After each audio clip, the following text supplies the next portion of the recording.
The morning it all changed, the lobby of Hargrove Memorial Hospital smelled like floor wax and burnt coffee. 217 people were present. Nurses, surgeons, orderlies, administrative staff who had learned over years to make themselves small. They stood in rows along the main hall, back straight, eyes down, the way people stand when they are waiting for something they have been told not to resist. Victor Harlan walked to the center of the room. He was 56 years old, 6 feet 2, the kind of man who had learned early that physical size was an argument all by itself. He wore a dark suit that cost more than most of his nurses made in a month. His shoes clicked on the polished floor with the precision of someone who wanted to be heard before he arrived. He stopped in front of a woman who had not moved. She was 30 years old, 5'7". She wore blue scrubs and white sneakers with a scuff on the left toe. Her dark hair was pulled back. Her hands were clasped behind her back the way soldiers stand when they are being addressed by a superior officer. Her face was still, not frozen, not afraid, still the way deep water is still. Harlan raised his hand. What happened next took 1.8 seconds. She moved. His wrist locked. His arm bent at an angle it was not designed to bend. His knees hit the marble floor. The sound was not loud. That was the thing people would remember afterward.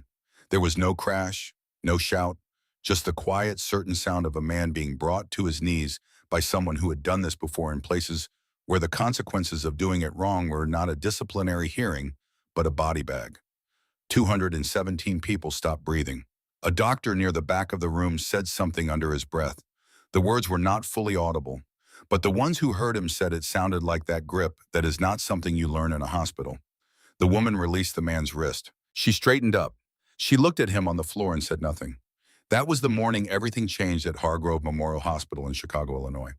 But to understand what happened in that lobby, to understand what it meant and why it mattered, and why 217 people would remember it for the rest of their lives, you need to go back 3 weeks. You need to understand who Claire Morgan was, and you need to understand what she was running from. She arrived on a Tuesday in early November. The city was already gray by then, the kind of gray that settles into Chicago in autumn and does not leave until April. Lake Michigan was pushing cold air through every gap in every building, and the people on the streets moved with their chins tucked and their eyes on the pavement. Claire drove herself, a used Ford pickup, 8 years old, with a crack in the passenger side mirror she had been meaning to fix for 6 months. She had 3 bags. One was a duffel with clothes. One was a hard case with medical equipment. The third was smaller than the others, and she carried it herself from the truck, rather than stacking it with the rest. She stood for a moment outside the hospital entrance. Hargrove Memorial was 11 floors of glass and steel on the north side of Chicago, a regional trauma center that handled roughly 400 patients a day and employed nearly 900 staff. The words on the building above the main entrance read, "Excellence, Compassion, Trust." Claire read them. She did not react. She walked inside. The chief of nursing, a trim woman named Rosario Fitch, met her at the administrative office on the second floor and walked her through orientation in 45 minutes. Paperwork, badges, parking validation, the layout of the surgical wing, the shift rotation, the reporting structure. Rosario spoke quickly and looked at her watch twice during the meeting. She was not unkind. She was simply a woman who had learned to fit human beings into available slots as efficiently as possible because the alternative was a department that did not function. Combat medic, Rosario said, glancing at the transfer paperwork. 8 years, Claire said. Rosario nodded, made a note, moved on to the next page. What she did not ask, what no one at Hargrove asked because no one had been trained to ask, was whether the 8 years had left anything behind, whether the nights were still sometimes difficult, whether there were sounds that arrived without warning and pulled her back to places she had already left, whether the transition from a world where you worked on bleeding men in the back of moving vehicles to a world where you filed incident reports in triplicate had been clean and simple, or whether it had cost something that did not appear in any personnel file. No one asked those questions. Claire did not offer the answers. Her locker was in the third-floor nursing station between a woman named Jenna Cole and a woman she did not know yet. She put her duffel on the bench and opened the small bag she had carried herself from the truck. Inside was one object, a stethoscope. Old, the kind of wear on it that does not come from carelessness, but from years of daily use. The rubber tubing softened and darkened at the bends, the chest piece rubbed to a dull finish. On the back of the chest piece, someone had scratched letters into the metal a long time ago. The scratches had been deepened over time by something deliberate, like a coin or a nail, until they were clear. Corporal James Morgan, USMC, Desert Storm, 1991. Claire placed the stethoscope on the shelf inside the locker. She looked at it for a moment. Then she closed the door. She had never met her father. Corporal James Morgan, of the United States Marine Corps combat medic, deployed to Kuwait in August of 1990, was killed in action in February of 1991 during the ground offensive. He was 24 years old. His daughter was born in May of that year, 3 months after he died. Her mother had named her Claire, which had been the name James Morgan wrote in a letter posted from Kuwait in January, a letter that said, "If it is a girl, I want her named Claire because it means clear and bright, and I want her to be both." He had been a medic. She became a medic. She was not certain even now whether that was choice or gravity. Her mother had kept the stethoscope in a box in the closet for the first 18 years of Claire's life, and on the morning Claire left for boot camp, she had handed it to her without ceremony. "You should have this," her mother said. "He would have wanted you to use it." Claire had used it every day since. She spent her first shift getting the measure of the place. This was something she had learned to do without being aware she was doing it anymore. In the Marine Corps, you walk into an unknown space, and within the first 10 minutes, you have cataloged the exits, identified the variables, assessed the threats. It was not paranoia. It was pattern recognition refined by repetition until it operated below conscious thought. What she saw at Hargrove Memorial, she cataloged quietly. The nurses moved differently here than nurses she had known elsewhere. There was something in the way they moved, efficient, yes, technically, competent, yes, but underneath the efficiency was something that read to someone who had spent years in high-stakes environments as hypervigilance. Not the productive alertness of a trauma team in peak function. Something more like the vigilance of people who were waiting for a blow they could not predict, and had learned not to anticipate too openly because anticipation itself was dangerous. Their eyes moved to the hallway whenever there were footsteps they did not immediately recognize. Their conversations stopped mid-sentence when a certain kind of silence moved through the floor, a directional silence spreading from one place the way sound does when a large object moves through water. She noticed how the charge nurse, a man of about 40 named Gerald, changed his posture within 30 seconds of a particular set of footsteps coming down the third-floor corridor. His shoulders came up, his chin went slightly down. He pulled a chart in front of himself that he had not been looking at before. Claire watched this. She said nothing. She had learned in 8 years of operating in environments where the information on the ground mattered more than the briefing that the most valuable intelligence was the intelligence gathered before you announced yourself. She was 40 minutes into her second hour when she found the old man in room 318 struggling with his nasal cannula. He was 73 years old, admitted for a pulmonary complication, and the cannula had shifted while he slept and was now sitting against his cheek instead of delivering oxygen. His oxygen saturation was dropping slowly. The call button was on the far side of the bed past the IV stand. His hands were shaking too badly to reach it. Claire had already walked past the room and come back before the thought had fully formed. She repositioned the cannula, checked the flow rate, pulled the call button back to where he could reach it without moving. She checked his chart on the wall panel. She took out her father's stethoscope and listened to his chest. Clear on the right, slightly reduced on the lower left. Not alarming, worth noting. She made the notation on his chart. The old man looked at her with the gratitude of someone who has been frightened and been helped and said, "Thank you, sweetheart." She said, "Try to stay on your back. It will keep the cannula in place." She walked out. She did not know she had been observed. Dr. Sandra Webb was 49 years old and had been on the surgical staff at Hargrove Memorial for 18 years. She was standing at the nursing station across the hall, updating a post-operative file, and she had watched the interaction in room 318 from beginning to end. Sandra had seen a great many nurses come through Hargrove over 18 years. She had learned to read them quickly. The capable and the merely credentialed. The present and those going through motions. The ones who would last and the ones who would be gone by spring. She watched Claire Morgan walk away from room 318 and return the stethoscope to her pocket. That she thought is someone who has done this in a tent. She said nothing. She returned to her file. On Claire's third day, she saw Victor Harlan for the first time. She heard him before she saw him, which was how most people at Hargrove experienced the CEO. His voice preceded him the way thunder precedes rather low and certain in building. Then he turned the corner at the far end of the fourth-floor corridor and was suddenly present, filling the available space before you had fully registered him. He was with two men Claire did not know, administrators of some kind, in darker suits than his, with the careful neutrality of people whose job was to agree and record. They were moving quickly, talking in low voices, and the nursing staff around them moved in the opposite direction with the unconsciousness of people who had been doing it for a long time. Claire did not move. Not confrontationally. She was not in his path. She simply stepped to the right side of the corridor as she would for anyone and remained there. Harlan passed without looking at her. One of the administrators did look at her briefly.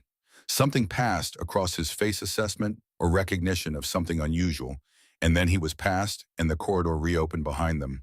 Jenna Cole appeared at Claire's elbow.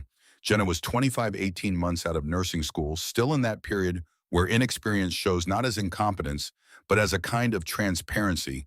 Everything she felt moved across her face before she could stop it. She had the look of someone who had just been very close to something dangerous and was pretending she had not noticed. First time seeing him, Jenna said, keeping her voice low. Yes. Jenna nodded. She picked up a chart she did not need. Do not catch his eye when he is on the floor, she said. If he asked you a question, answer exactly what he asked. Not more, not less. She paused.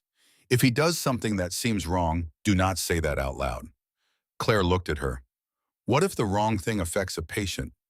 Jenna Cole had no answer for that. She walked away. 3 days later, Claire was in the medication room at the end of the north corridor when she heard the sound. It was the sound of paper hitting a wall, not gently. She stepped to the doorway and looked down the corridor. Victor Harlan was standing in the hallway outside the nursing station. In his right hand was a patient chart, thick paper-based, held together with a metal binder clip. His face was the color of something heated from the inside. In front of him stood Jenna Cole, who was 25 years old and had student loans and a mother with medical bills and a career less than 2 years old. He threw the chart, not at her directly, beside her. Against the wall adjacent to her head, close enough that the metal clip struck the drywall and left a mark close enough that Jenna flinched backward with the full involuntary response of someone who was not certain where the next one would land. The discharge summary is supposed to be in the format the insurance system requires, Harlan said. Not the format you find convenient. Not the format you were trained on by whoever trained you in whatever program you attended. The format the system requires. Jenna Cole said nothing. Her face was flat in the way faces go flat when a person is using all of their available processing power to not cry in front of a man who would interpret that as weakness. Do it again, correctly. And when you have done it again, bring it to my office. He walked away. The corridor was silent for a long moment. Then the small sounds came back. Monitors beeping. The distant roll of a cart. Jenna Cole bent down and picked up the chart from the floor. She straightened the pages. She did not look up.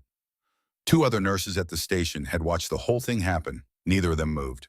Claire walked back into the medication room. She stood for a moment with her hands on the edge of the counter. She thought about the old man in room 318. She thought about the way Jenna Cole's shoulder had moved when the chart hit the wall. She thought about 8 years in places where you learned quickly and without sentiment the difference between a situation you could affect and a situation that would affect you if you tried. Then she thought about something else. She thought about a forward operating base in Helmand Province 4 years ago, where she had seen a decision being made that she knew was wrong. Not wrong the way charts are done wrong the way decisions are made that end in body bags.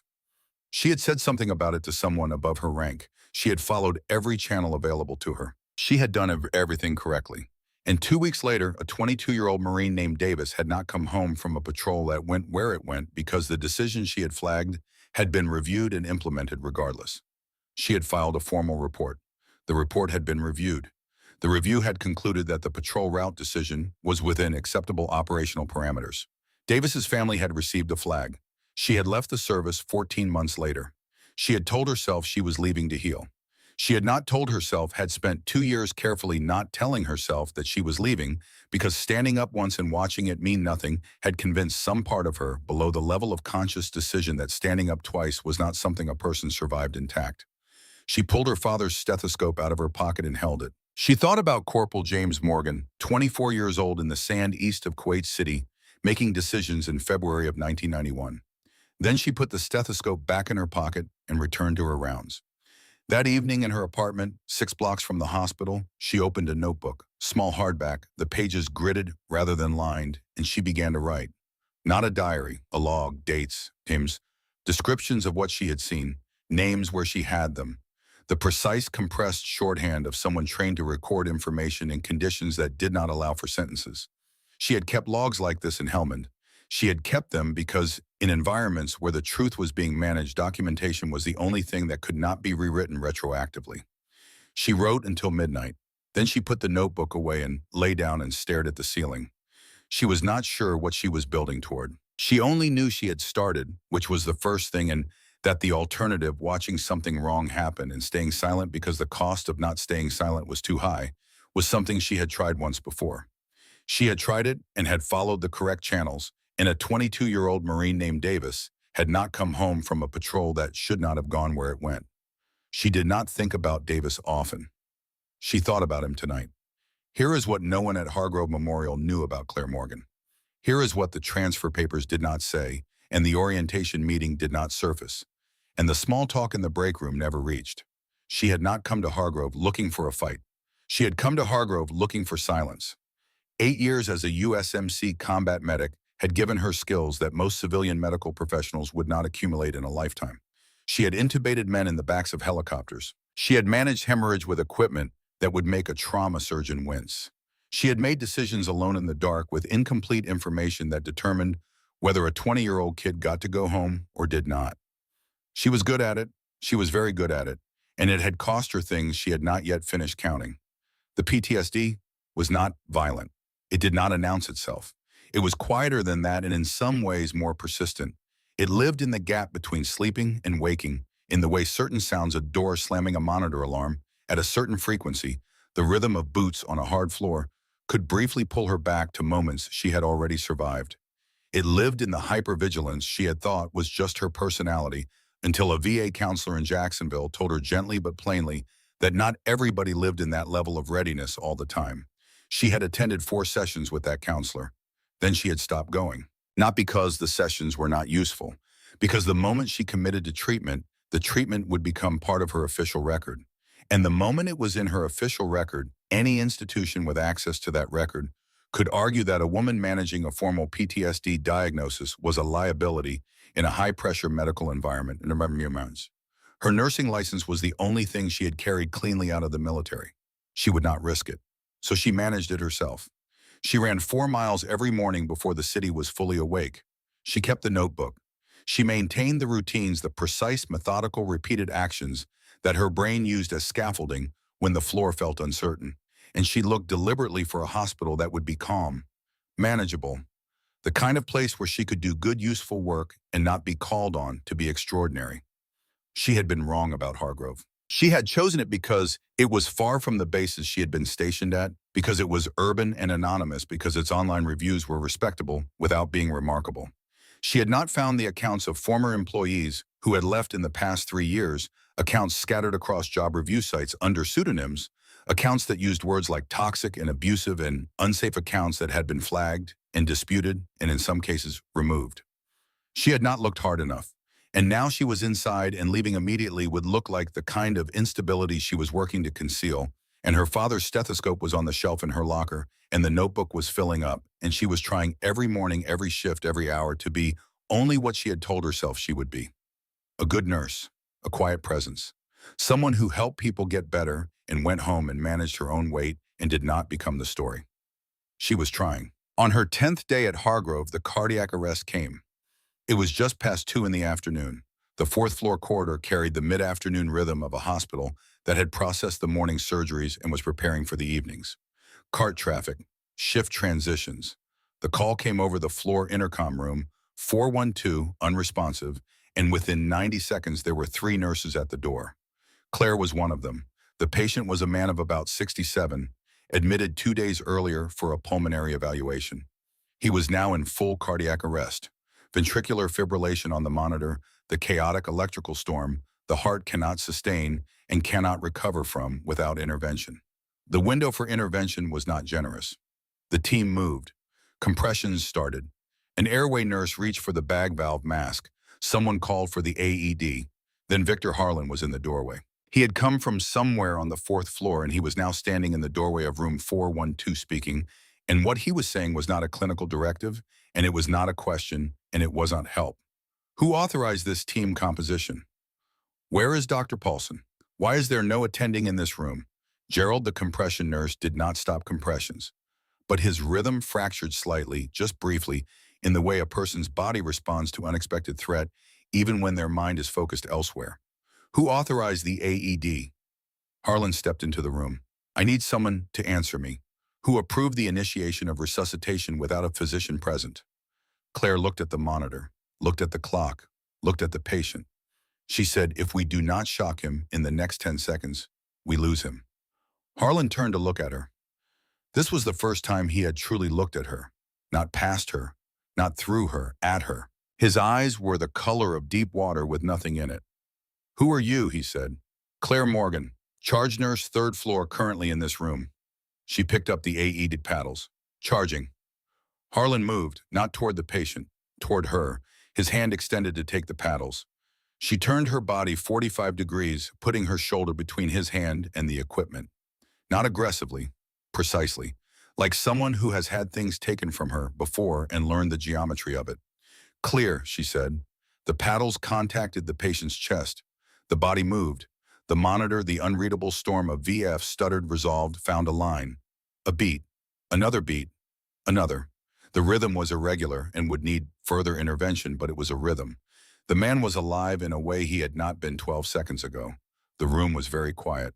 Harlan pointed at her. His finger was not steady. You are done. Pack your things. Claire did not move toward the door. She moved toward the chart at the foot of the bed. She opened it. She read what she needed to read. Her face, which had been still throughout the resuscitation, became something different. Not still. A colder thing. She had found the page she was looking for. It was a notation. 7 days old. Not a medical notation, an administrative one.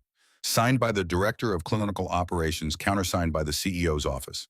It authorized a priority tier adjustment for patients in rooms 410 through 414 patients whose Medicare cost per day ratio exceeded a specified threshold.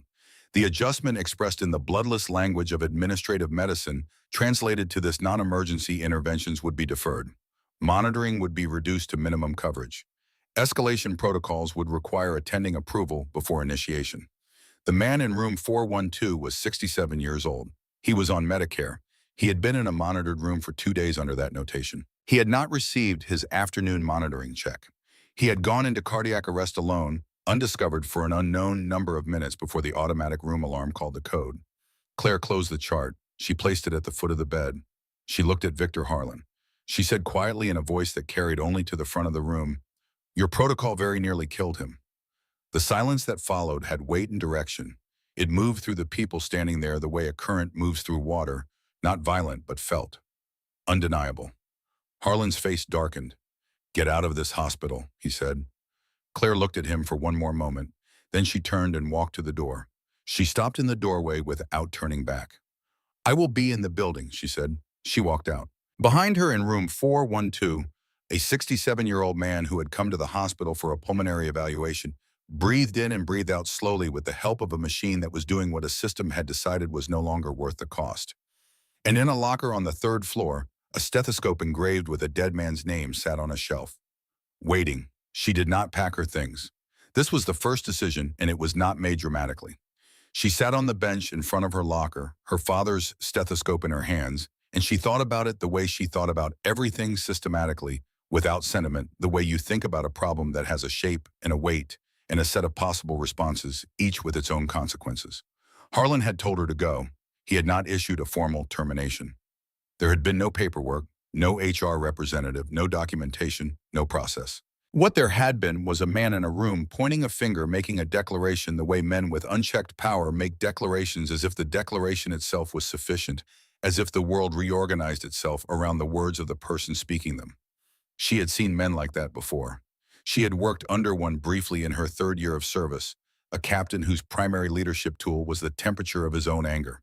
She knew what they relied on. They relied on the compliance of everyone around them, having become so total, so automatic, so deeply written into the muscle memory of daily life that resistance was no longer something people consciously chose against. It was something people simply did not think of. She thought of it. She put the stethoscope in her pocket, closed the locker, and went back to her floor. The hospital did not immediately crack. This was something that would be misremembered later in the accounts that circulated after everything was over. The story compressing itself as stories do into a shape more satisfying than the truth.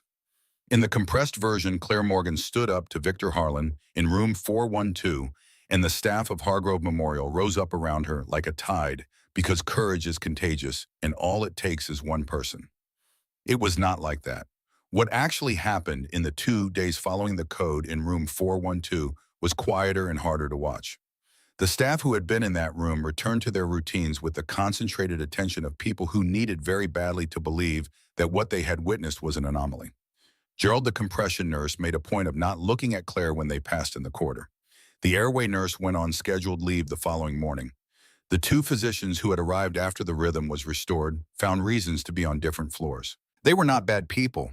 They were people who had learned over time in small, incremental lessons that the cost of visibility was high and that the best survival strategy was to do excellent work with their heads down and wait out the years until they had accumulated enough seniority that a man like Harlan needed them more than they needed him. Claire understood this. She did not judge it. She kept working. She kept writing in the notebook. On the third morning after the code, she found an envelope in her locker. No name on the outside. Inside was a single sheet of paper folded once, printed in a standard font, nothing identifying 7 words. He has already called his lawyer. Be careful. She read it twice, folded it back, put it in the notebook. She did not know who had sent it. She had a list of possibilities, but the list was long, and the more important fact was the content rather than the source. Harlan was moving. He was not waiting for the institutional process to catch up with whatever he intended. He was building something. The question was what he was building it from. She found out 4 days later, not from an envelope, but from Sandra Webb. Dr. Webb appeared in the doorway of the break room on the 3rd floor at 7:45 in the morning, when the room was empty except for Claire and a pot of coffee that had been sitting on the burner for 40 minutes too long. She closed the door behind her. She did not sit down. Sandra Webb at 49 had the face of someone who had been thinking hard about something for several days and had not slept well in the process. She was a tall woman, spare with the posture that comes from years of standing over operating tables. Her hair was pulled back in the same style Claire had observed since her first week. Everything about her was controlled, except her hands, which were not entirely still. I need to tell you something, Sandra said. Claire waited. In your first week, I was the one who told you about the Employee Wellness Program, the Veterans Transition Support Initiative. She paused. I told you it was confidential, that it was just for staff support, that a lot of the newer nursing staff used it. Claire remembered. She had attended one session. She had said very little. I referred you because I thought it would help, Sandra said. I thought it was protected. She stopped. The way she stopped had the quality of something she had been preparing herself to say for several days and still did not want to say. Harlan's office submitted a formal request to the clinical administration office 3 days ago, she said. They pulled the intake assessment from your wellness session. They are using it as the foundation for a fitness for duty evaluation. The documentation they filed characterizes you as, she looked at the floor briefly, then back up, exhibiting indicators of unresolved psychological trauma inconsistent with the demands of a high-acuity clinical environment. The break room was very quiet. The coffee maker made a small sound. Claire looked at her. You did not know he would use it, Claire said. No. Sandra's voice was flat, not defensive, flat in the way of someone who has moved past arguing about intention and arrived at accounting for consequence. I recommended the program because I believed you were carrying something heavy, and the program existed to help with exactly that. She paused. I was wrong, not about what you were carrying, about what would happen if it was recorded. Claire absorbed this. She thought about the way information moved through institutions. In the Marine Corps, you were trained to understand that information was not neutral, that the moment something was written down, it became a tool, and the question of who held that tool and toward what purpose was always more consequential than the content itself. She had known this. She had sat in that one session and said very little, but even very little apparently was enough. What exactly is in the intake assessment, she said. Sandra told her. It was a standard screening instrument, a series of questions about sleep, about stress, responses about the transition from military to civilian environments.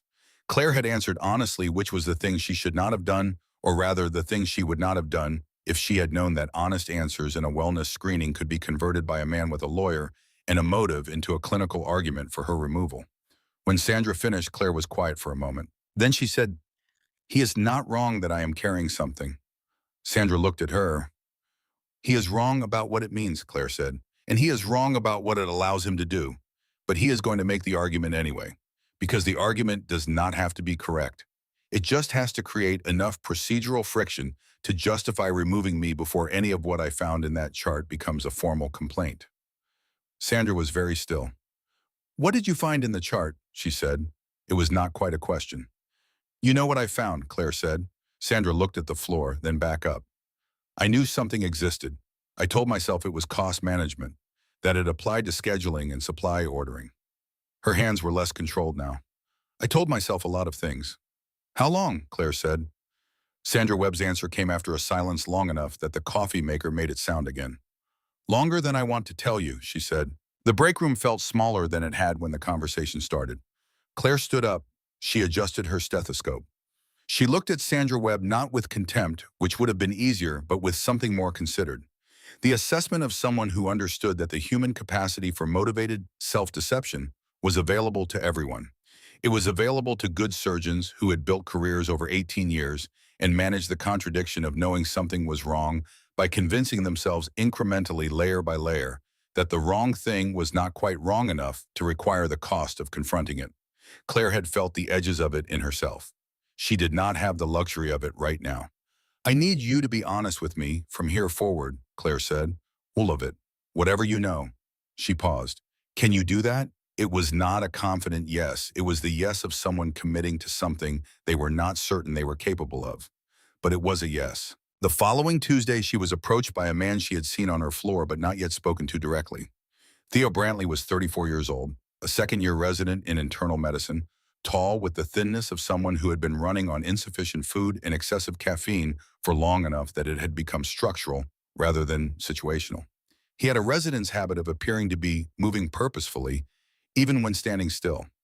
He found her in the stairwell between the third and fourth floors at 6:45 in the morning. She noted the location. No cameras, no foot traffic at this hour. You are the one who sent the note, she said. He did not confirm it. He also did not deny it. He stood with his back to the wall and his hands in his coat pockets. 6 months ago, I submitted a request to transfer to another residency program, he said. The request was denied. 3 days later, I was served with an internal complaint alleging that I had administered a medication dosage inconsistent with the attending's order. He paused. The allegation was false. I have documentation.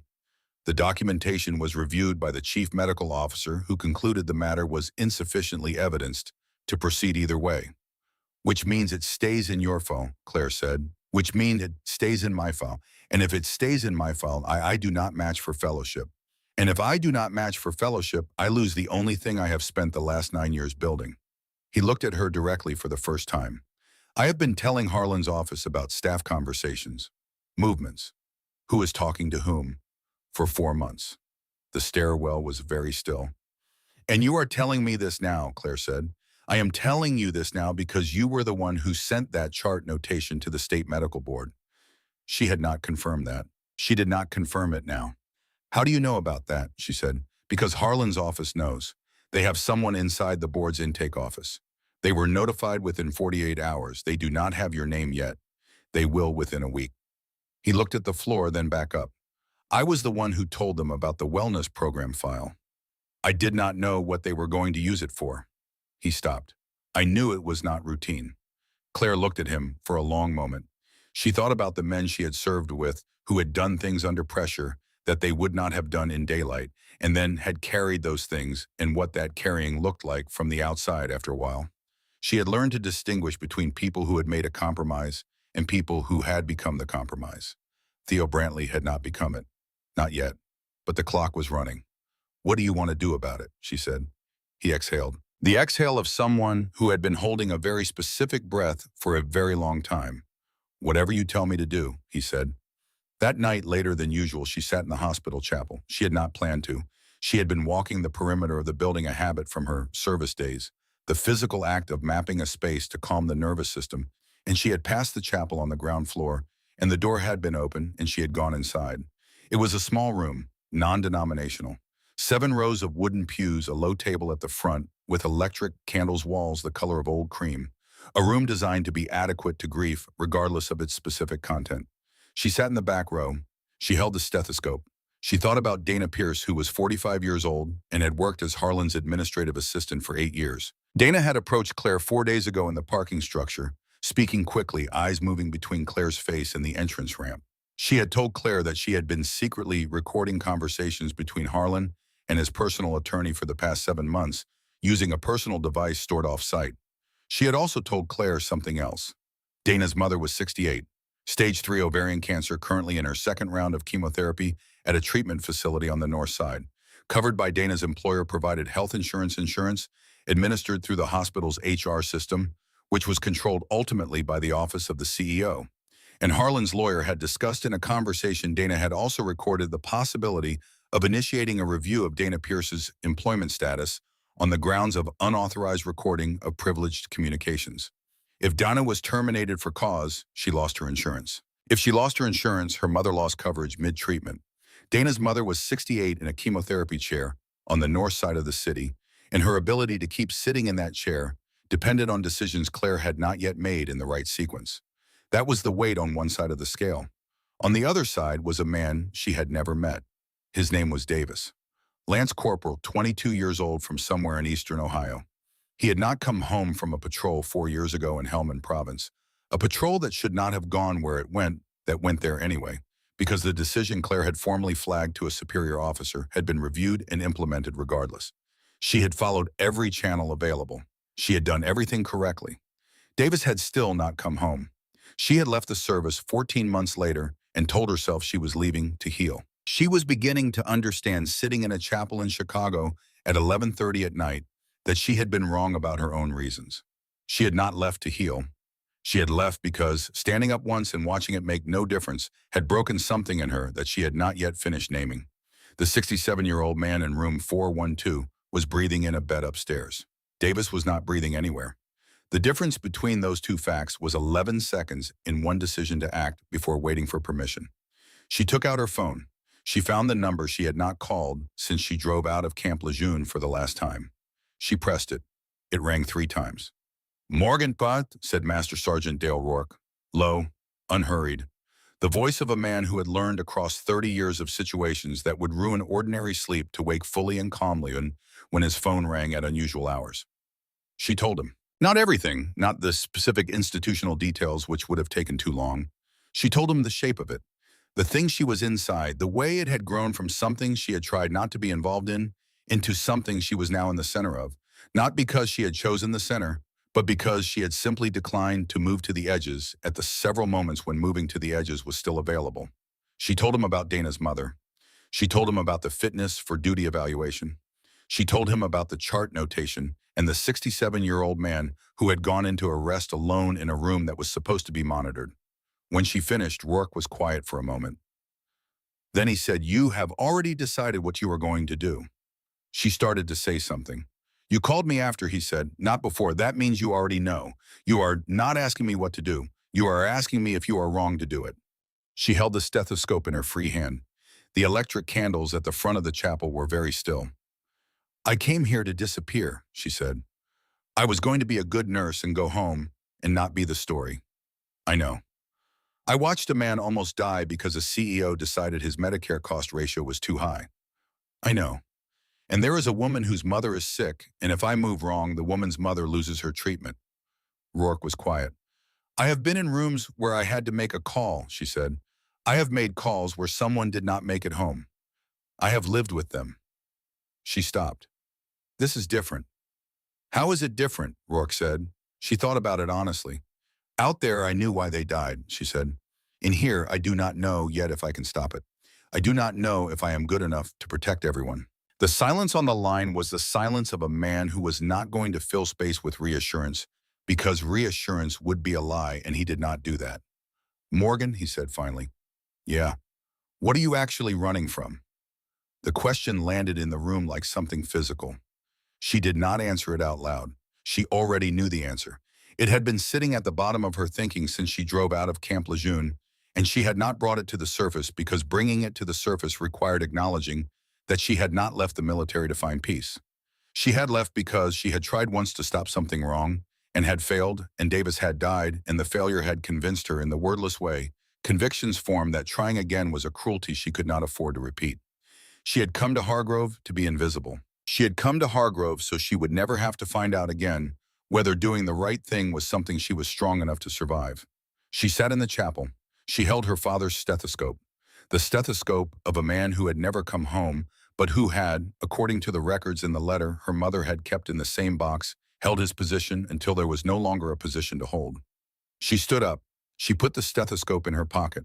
She walked out of the chapel and into the corridor, which was quiet at this hour, the lights dimmed for the night, cycle monitors beeping softly from behind closed doors, the whole building doing the quiet essential work of keeping people alive. She took the elevator to the third floor. She sat at a workstation in the empty nursing station and opened a browser and searched for two things simultaneously. The first was the Illinois Department of Financial and Professional Regulation, the office governing complaints about employer retaliation against healthcare workers who reported patient safety concerns. The second was the name and direct email of a reporter at the Chicago Tribune who had published 14 months earlier an investigative piece on financial fraud in a regional healthcare network in downstate Illinois. The piece had taken 11 months to report and had resulted in 2 federal referrals.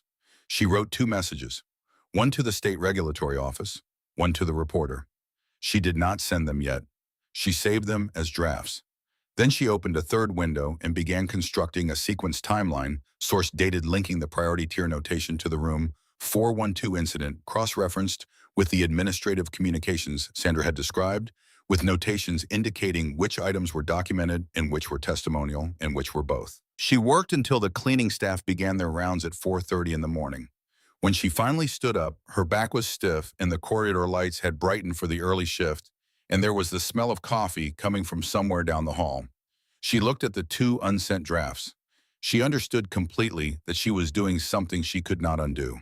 That whatever had been available before the possibility of being overlooked, of managing herself quietly through to some distant point where the situation resolved without requiring her to be the person who resolved it, that possibility was behind her now. She had not chosen this in any single moment. She had chosen it in all the small ways choices are made before you know you are making them, in the 11 seconds in room 412, in the notebook, in the stairwell with Theo Brantley, and now here in the empty nursing station at 4:30 in the morning. She thought about her father, 24 years old, 8 months away from a daughter he would never hold, writing a letter that said, "If it is a girl, I want her name Claire because it means clear and bright."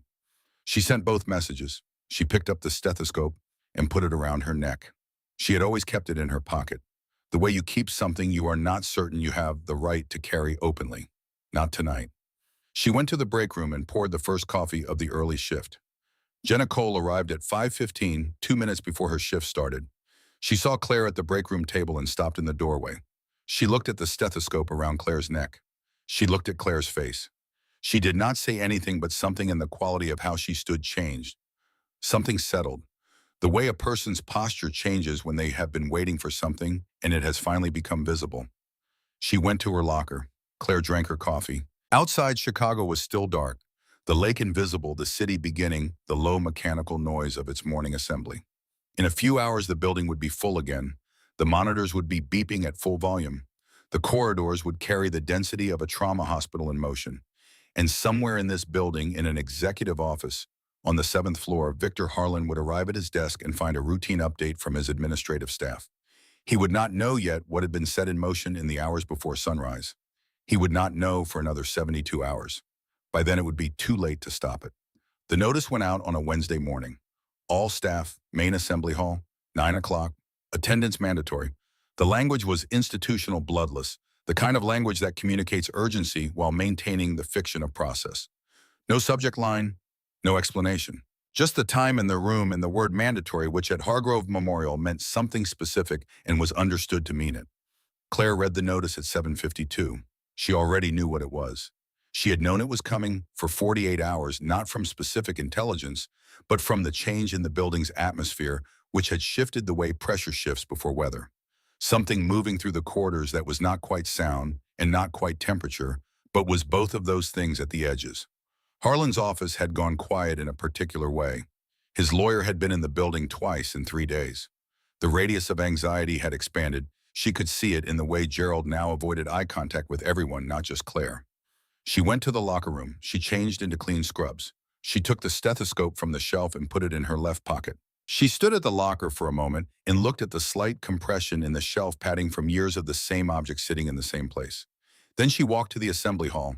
The room held 240 people when full. By 8:55, it was full. Claire stood near the left wall toward the back. Around her, staff arranged themselves with the body language of people called to a reckoning they had not been named in and were not certain they would not be named in before it was over. At 9 o'clock exactly, Victor Harlan walked onto the low platform at the front of the room. He had the appearance of a man entirely composed, which is different from a man who is composed. Claire had learned that distinction in environments where the difference between the two could be measured in outcomes. He looked at the assembled staff for a moment without speaking. The deliberate pause that establishes dominance, the communication through silence that the person holding the silence decides when it ends.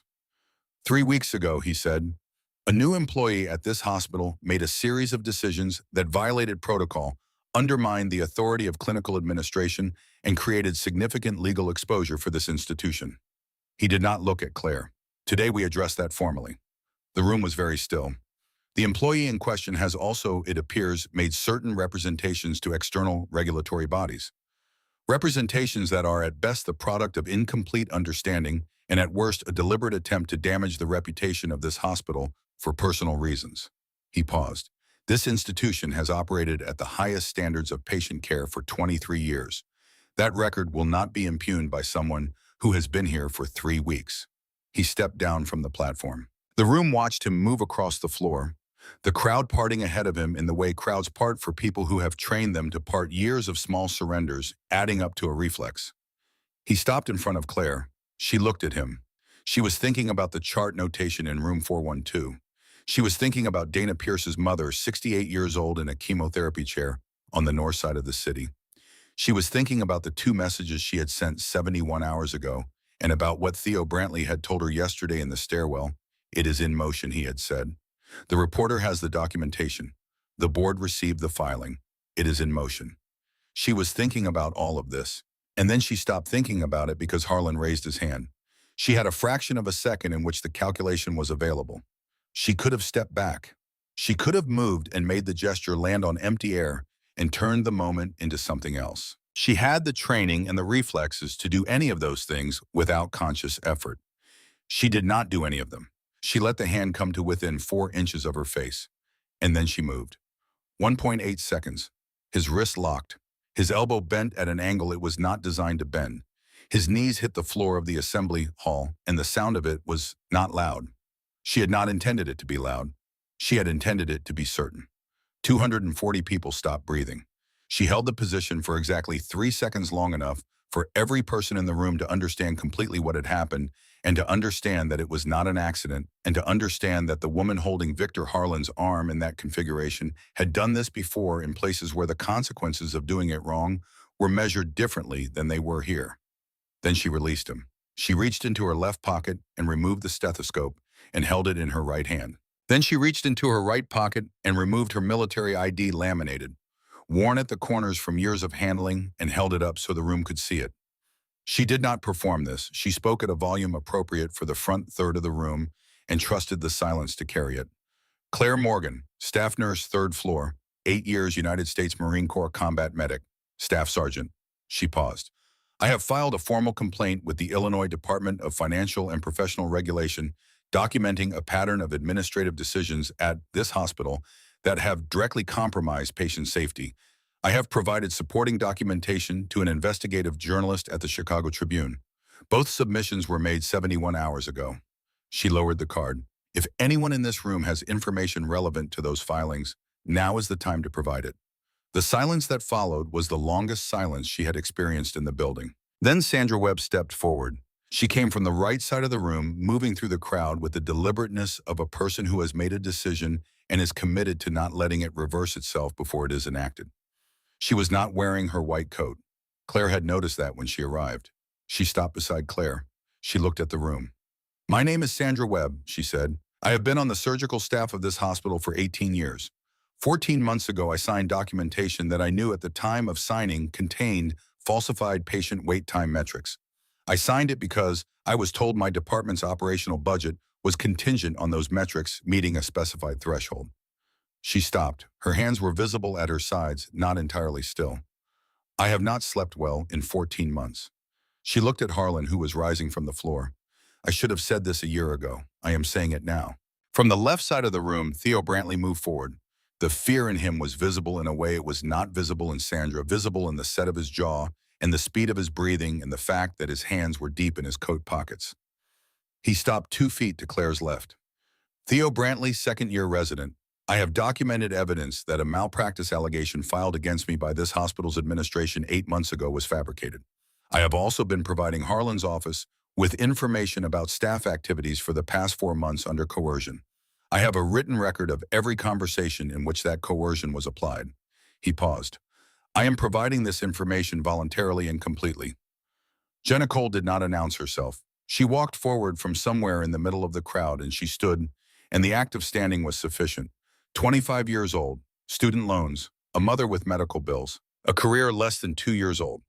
She stood in the assembly hall of Hargrove Memorial Hospital, and she did not move. Gerald, the charge nurse, was near the right wall, 2 rows back from the front. He had worked at Hargrove for 11 years. He was 41 years old with 2 children in middle school and a mortgage on a house in Evanston. He had spent 11 years perfecting the art of being present without being visible. He looked at Jenna Cole standing at the front of the room. Then he walked forward. He did not say anything when he reached the front. He simply stood. But the act of standing after 11 years of careful invisibility was sufficient, and the 3 nurses who came forward after him came in part because Gerald had moved first. A lab technician from the basement floor. An orderly who had worked at the hospital for 11 years. A woman in administrative dress whom Claire did not recognize. And then Dana Pierce walked in from the back of the room. She had come in late and had stood near the rear entrance waiting.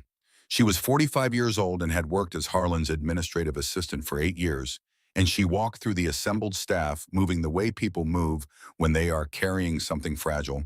They are determined not to drop. She stopped in the center of the room. She held up a phone. My name is Dana Pierce, she said. Her voice was not entirely steady. It was steady enough. I have been recording conversations between the CEO of this hospital and his personal attorney for the past 7 months using a personal device that is not hospital property.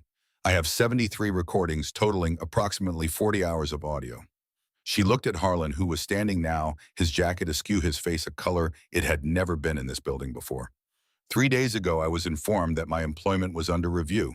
I was also informed indirectly that this review could affect my insurance coverage. She paused. My mother is currently in treatment for cancer. Her coverage is through this hospital's plan. She kept her eyes on his face.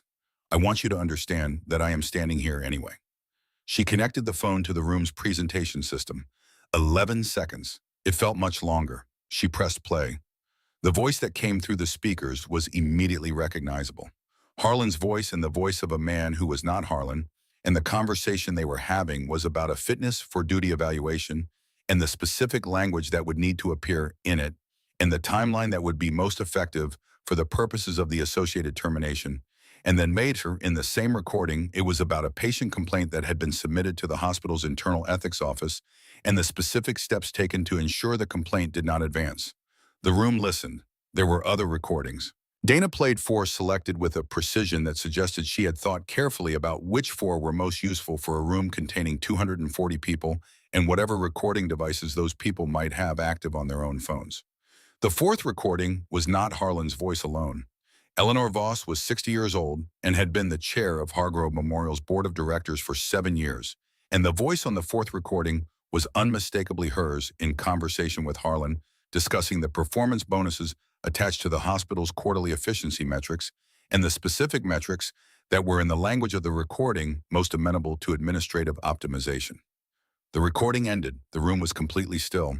Eleanor Voss was standing near the entrance at the back of the room. She had arrived 11 minutes into the meeting and had remained near the door, and she was now standing very still with the expression of someone who has just heard their own voice doing something their voice should not have been doing. She looked at the board members who had entered with her. Then she said to no one in particular, in a voice that was not what it had been when she walked in, "We need to suspend operations pending a formal review." It was not a moral statement. It was arithmetic made in real time by a person whose primary concern was the position of their name relative to what was already in motion. Claire did not mistake it for courage. Courage was Dana Pierce with her mother's insurance on the line. Courage was Sandra Webb after 14 months of not sleeping well.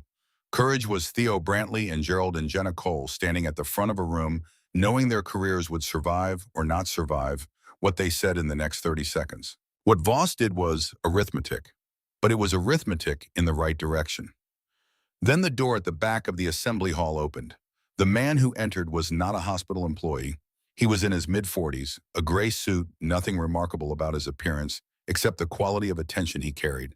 The focused, unhurried attention of someone who has been in this building before and knows exactly where everything is. He walked to the front of the room. He identified himself as an investigator from the Illinois State Medical Board's Office of Professional Regulation. He said he was present in a formal investigative capacity.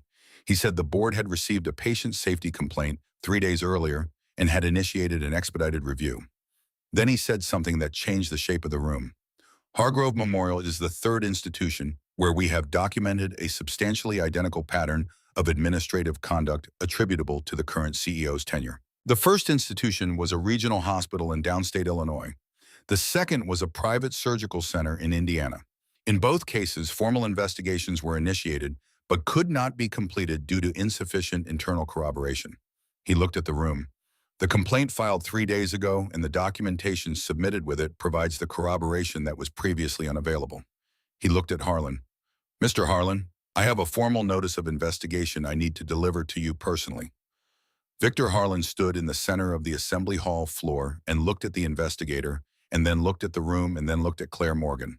And for a moment that would be described differently by every person who observed it, because people see what they are equipped to see and fill in the rest from the materials they have available. For a moment, something in his face was different from what it had been for the preceding 45 minutes. He looked briefly like a man who was very tired. The hospital security officers appeared from the side entrance. 2 of them. They did not move dramatically.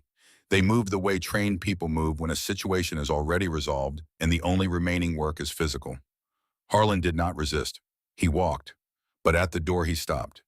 He turned and his eyes found Claire's across the room, and he said something, quiet enough that only the people nearest to him heard it clearly.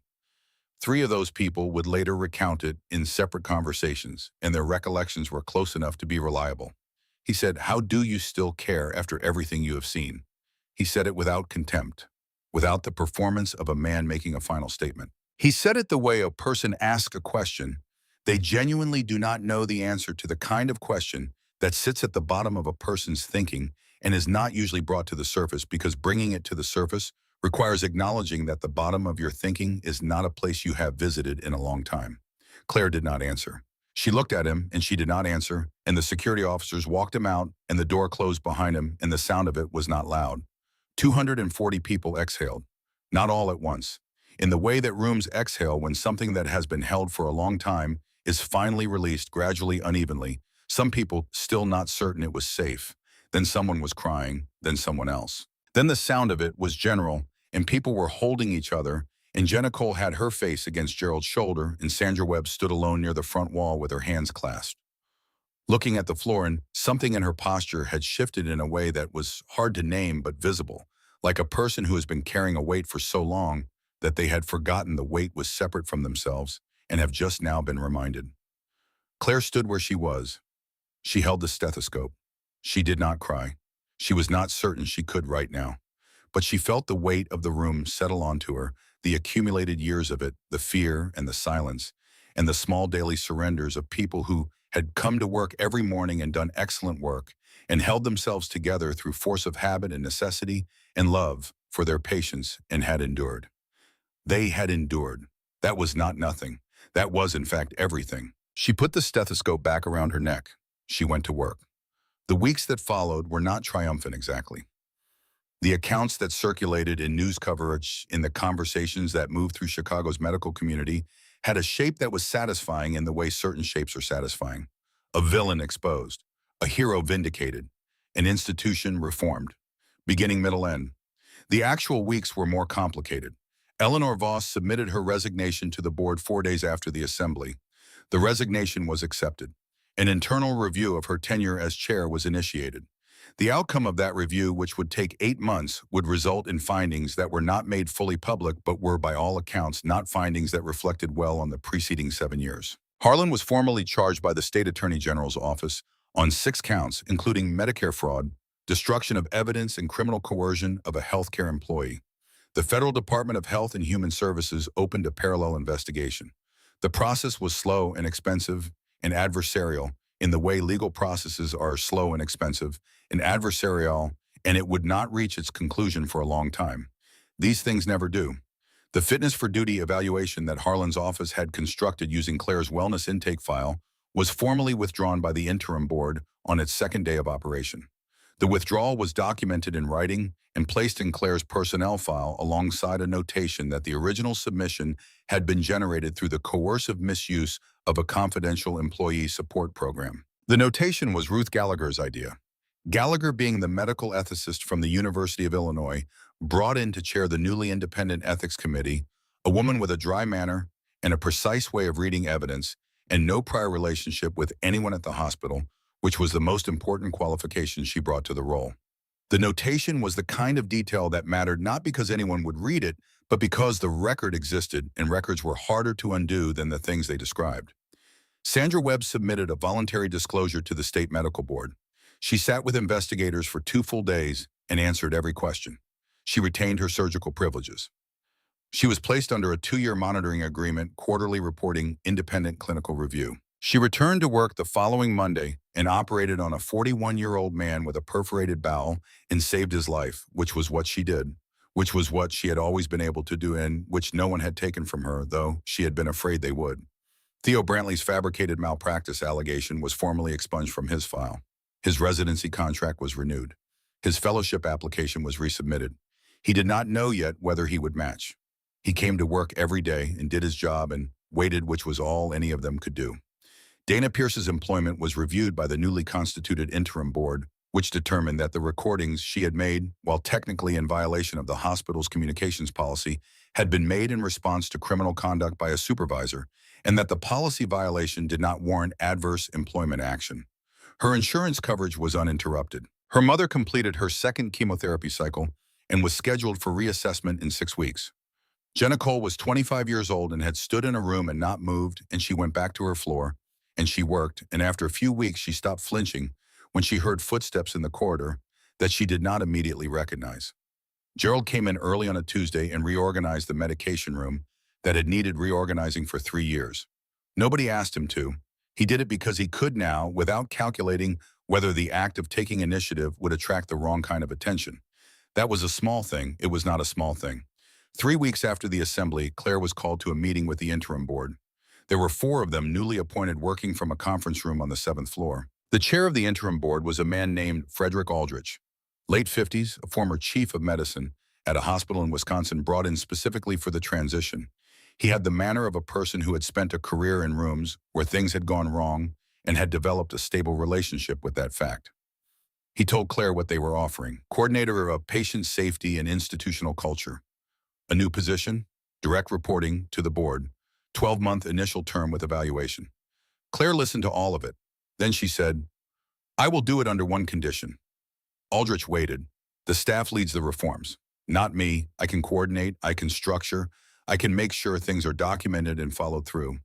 But the people who have been in this building for years, the nurses, the residents, the orderlies, the people who knew exactly what was wrong here and came to work anyway, they know what needs to change better than I do. They have been living with it." She looked at him. "If this becomes a story about one person coming in to fix things, it will not hold. The day I leave, it goes back to what it was. The only thing that actually holds is a culture built by the people who have to live inside it." Aldrich looked at her for a moment. "All right," he said. She started on Monday. The work was not cinematic.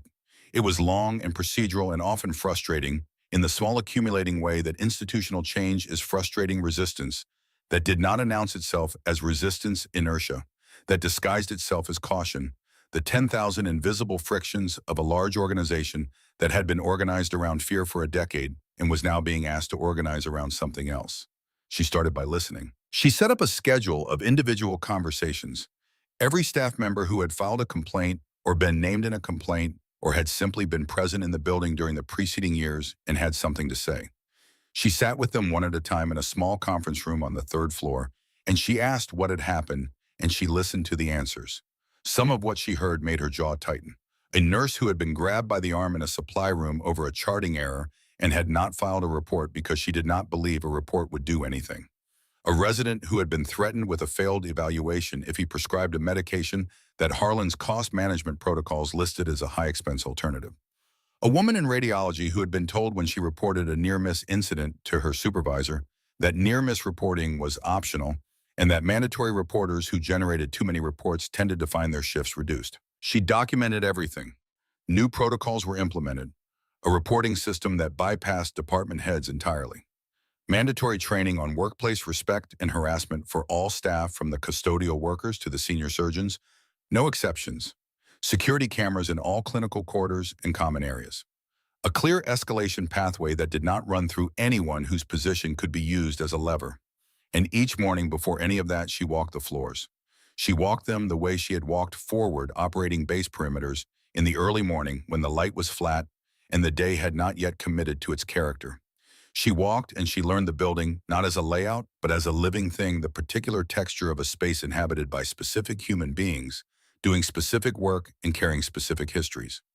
She learned which nurses were early risers and which needed coffee before they were fully present. She learned which residents were doing well and which ones were holding something difficult. She learned that the janitor on the overnight shift, a man named Warren, who had worked at the hospital for 16 years, knew more about the institutional memory of the place than almost anyone with a clinical credential, because people who move through spaces invisibly are often required to understand those spaces more thoroughly than people who move through them visibly as a matter of survival. She asked Warren questions. He answered them. They had coffee in the break room on the ground floor 3 times in her first 2 weeks, and he told her things she would have taken 3 months to find out otherwise. 6 weeks after the assembly, the Tribune story ran. It was long. It ran across 2 days. It covered Harlan's tenure at Hargrove and the 2 prior institutions. It covered the Medicare fraud scheme, the destruction of surveillance footage, the coercion of staff, the administrative manipulation of patient care protocols. It quoted with attribution Sandra Webb and Theo Brantley and 2 other physicians who had not previously been willing to speak on record. It did not quote Claire. This had been her decision. She had spoken to the reporter at length as a background source and had provided documentation, and she had explained her reasoning. The story was not about her, and a story that centered her would do 2 things she did not want. It would make her into a symbol that obscured the institutional nature of the problem, and it would make her into a target for the next version of Victor Harlan, who was already out there in some building somewhere making calculations. The reporter understood. The story ran without her name. It ran, and it was read, and it generated what the reporter later called the most sustained response of anything she had published in 12 years. Letters from nurses and orderlies and lab technicians and residents at hospitals across Illinois and Indiana and Ohio. Letters that said the same things in different words. Letters that said, this was our building and this was our situation, and we did not know that anyone would say it out loud. On a morning in December, 7 weeks after the assembly, Claire arrived at the hospital to find a small group gathered in the main lobby.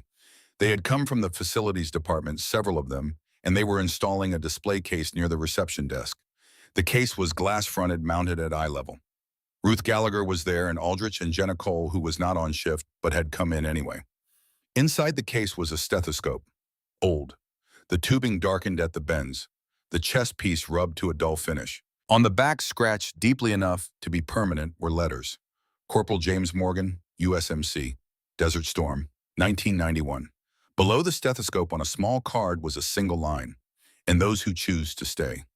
Claire stood in front of the case. She had known it was coming. Aldrich had asked her 2 weeks earlier whether she would consent to it, and she had said yes after a pause long enough that he had not been certain she would. But knowing it was coming and standing in front of it were different things. Jenna Cole appeared at her shoulder. It was Sandra's idea, Jenna said. Originally, she brought it to Ruth. We all agreed. She paused. We wanted there to be something that could not be taken down by the next administration. Something physical. She looked at the case. Something that said why. Claire looked at the stethoscope. She thought about her father. She thought about a 24-year-old man in the desert who had never met his daughter and never would, who had scratched his name into a piece of medical equipment with something sharp enough to make it permanent, who had picked up that equipment and used it until he could not, who had written a letter that said, "I want her to be clear and bright." She thought about the night in the chapel and Rourke on the phone and the question he had asked her, and the answer she had found not in words but in the act of getting up from the pew and walking back out into the corridor. She thought about Davis, 22 years old, who had not come home. She thought about the 67-year-old man in room 412 who had. She did not say any of this. There was nothing to say that the stethoscope in the case did not already say more precisely and more permanently than she could. She nodded once. They went to work. That evening, she was in her office finishing documentation when her phone rang. Unknown number, out-of-state area code. Texas. She answered. "Is this Claire Morgan?" A woman's voice, controlled with the precision of someone managing something difficult for long enough that management had become its own kind of exhaustion. "Yes. My name is Rachel Novak. I am a nurse at Meridian General Hospital in Houston." A pause. "I heard about what happened at Hargrove. I read the Tribune piece. Someone sent it to our staff group." Another pause longer. "Our chief medical officer. He has been here for 6 years. The things I could tell you." She stopped. "People are scared, really scared, and I do not know what to do."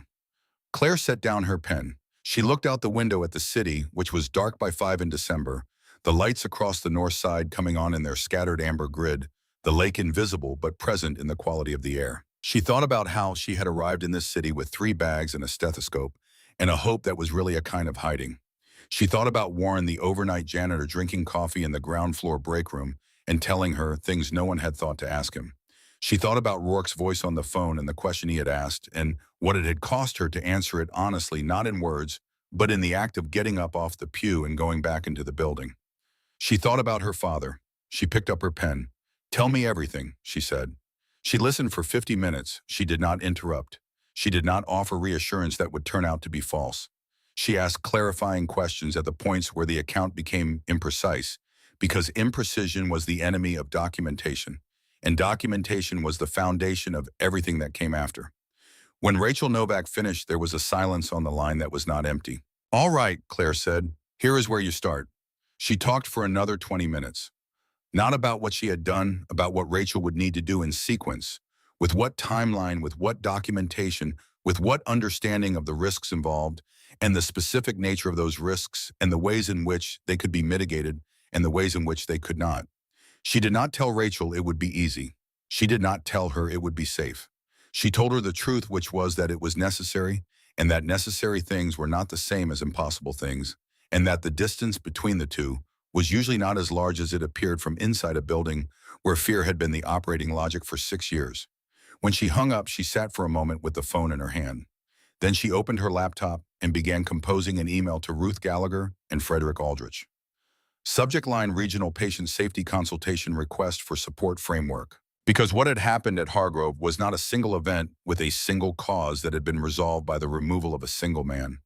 What had happened at Hargrove was a version of something happening elsewhere in other buildings, in other cities, in rooms where people went to work every morning and did excellent clinical work with their heads down and told themselves that the wrong thing happening around them was not quite wrong enough to require the cost of confronting it.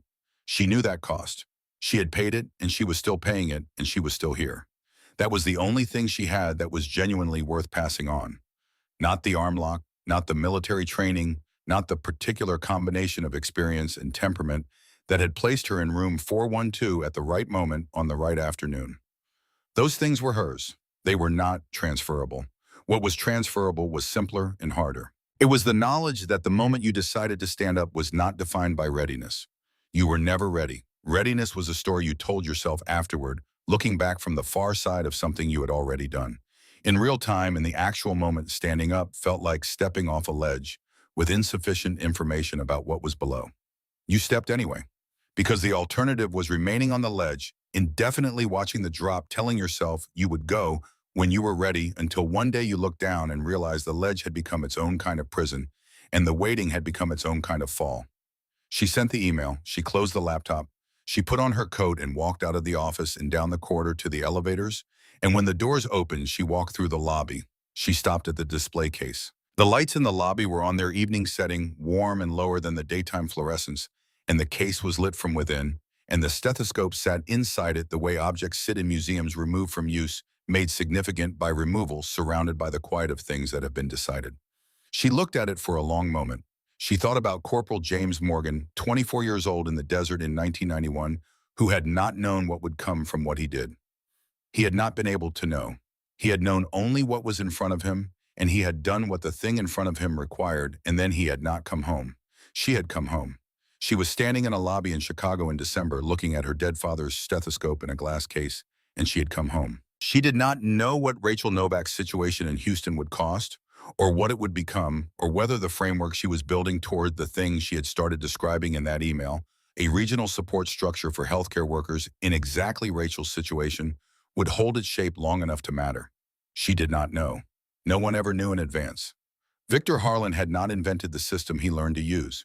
He had inherited it and refined it and relied on it, and it had worked for him for longer than it should have, because the system itself was larger than any one building and older than any one man, and did not require a villain to sustain itself.